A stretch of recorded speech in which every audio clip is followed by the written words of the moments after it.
मैं आपके चैनल और आपका शुक्रिया अदा करता हूँ कि आपने हर वक्त एक सोशल काम में बहुत कदम बढ़ाए हैं। बात ऐसे है जमाल साहब, मैं अपनी टीम का, अपने डॉक्टरों का, अपने मैनेजमेंट का बेहद मशहूर हूँ कि उन्होंने एक नामुमकिन को मुमकिन बनाया अल्लाह के फजल करम से, और 5 बच्चों को बैक वक्त विलादत जो बगैर ऑपरेशन के यहाँ पर नॉर्मल डिलीवरी हुई है। और मैं अल्लाह का शुक्रगुजार हूँ कि हमारा हॉस्पिटल इस काबिल बना है कि हमारे यहाँ पर जो बड़े डॉक्टरों ने, जो निजी और सरकारी अस्पतालों ने उसको ऑपरेशन के बगैर नामुमकिन कहा था, और यहाँ पर मंजूर खान हॉस्पिटल में ये मुमकिन हुआ बगैर ऑपरेशन।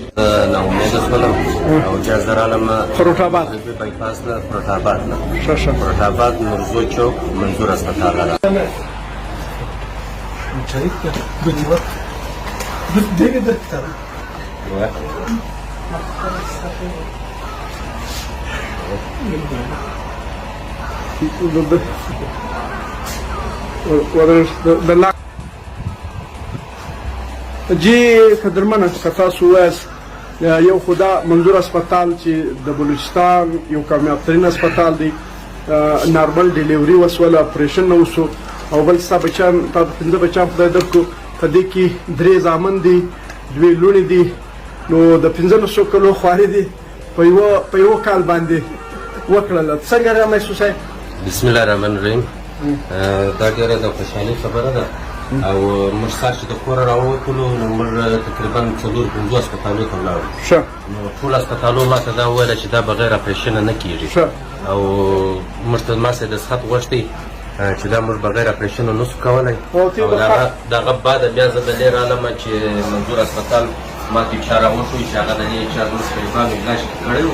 منظور هسپتال کې د دې علاج کړی و. د دې علاج کړی و نو هغه بیا ما ته راوشو نو بیا زه د دې رالم.